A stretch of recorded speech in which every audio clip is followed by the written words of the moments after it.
আসসালামু আলাইকুম রহমতুল্লাহি অবরাকাতু। সান্ডা আসলে কি? বিজ্ঞানের ভাষায় সান্ডা হলো ইউরোমাস্টিক্স গণের অধীন একটি সরীসৃপ, যা দেখতে অনেকটা গুইসাপের মতো আর মোটা ও খাঁজ যুক্ত লেজে এর বৈশিষ্ট্য, যা আত্মরক্ষার জন্য ব্যবহার করে।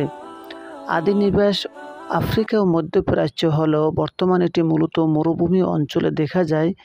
এই প্রাণীকে মাস্টিগুর, সান্ডা টিকটিকি কিংবা কাটা লেজ যুক্ত টিকটিকি নামেও ডাকা হয়।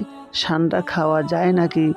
ধর্মীয় দৃষ্টিকোণ থেকে বিশ্লেষণ: মরুর বেদুইনরা দীর্ঘকাল ধরে সান্ডাকে খাদ্য হিসেবে গ্রহণ করে। এটি এক ধরনের প্রোটিন সমৃদ্ধ খাবার বলে ধারণা করা হয়। ইসলামের দৃষ্টি থেকে এটি নিয়ে রয়েছে মিশ্র মত। হাদিস অনুসারে মহানবী সাল্লাল্লাহু আলাইহি সাল্লাম নিজে দব, সান্ডার মতো প্রাণী নিজে খাননি, তবে অন্যদের নিষেধও করেননি। এবং হানাফি মাযহাবের মতে এটি মাকরুহ তাহরিমি, অর্থাৎ এটা সম্পূর্ণ নিষিদ্ধ। অন্যদিকে অধিকাংশ মাযহাব এটিকে হালাল বলে অনুমোদন দিয়েছেন। অন্যদিকে ইহুদি ধর্মে সান্ডা একেবারেই আরবরা অশুচি সান্ডা খেতে প্রাণী অনেক হিসেবে পছন্দ গণ্য। করে। এর জন্য এই বাইবেলে আরবদের অধীনে কাজ করা অর্থাৎ সেবকরা বাইবেলের প্রায় যায় লেবীয় মরুভূমিতে পুস্তকে এটিকে সান্ডা। খাওয়ার জন্য সম্পূর্ণ নিষিদ্ধ ঘোষণা করা হয়েছে। ইসলামী ফিকহবিদদের মতামত: প্রাণীটা কি হানাফি আসলেই মাযহাব টিকটিকি? উত্তর হানাফি হচ্ছে মাযহাবের হ্যাঁ, অনুসারীরা তবে এরা সাধারণ টিকটিকি শুধুমাত্র থেকে অনেক আলাদা। মাছ এদের দেহ জাতীয় বেশ মোটা প্রাণীকে হালাল আর মনে করেন।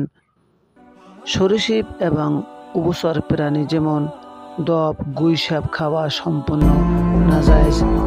খালিদ ইবনে ওয়ালিদ রাদিয়াল্লাহু থেকে বর্ণিত, তিনি রাসূল করিম সাল্লাল্লাহু আলাইহি সাল্লাম এর সঙ্গে মাইমুনা রাদিয়াল্লাহু এর সঙ্গে গেলেন।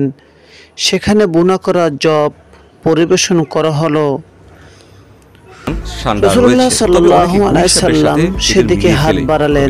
এ সময় এক মহিলা বলল, রাসূলুল্লাহ সাল্লাল্লাহু আলাইহি সাল্লামকে জানিয়ে দাও তিনি কি জিনিস খেতে যাচ্ছেন। তখন তারা বললেন, হে আল্লাহর রাসূল, এটি শুধুমাত্র এই জব। তেল পাওয়ার জন্য।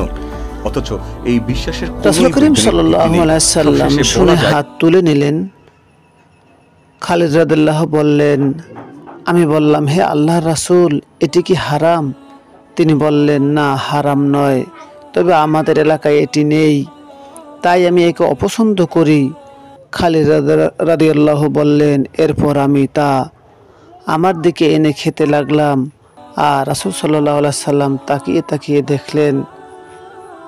এবং আবু দাউদ শরীফের মধ্যে একটি হাদিস রয়েছে, নবী করিম সাল্লাল্লাহু আলাইহি সাল্লাম এই সান্ডা খেতে নিষেধ করেছেন, আর এক জায়গায় নিষেধ করেননি।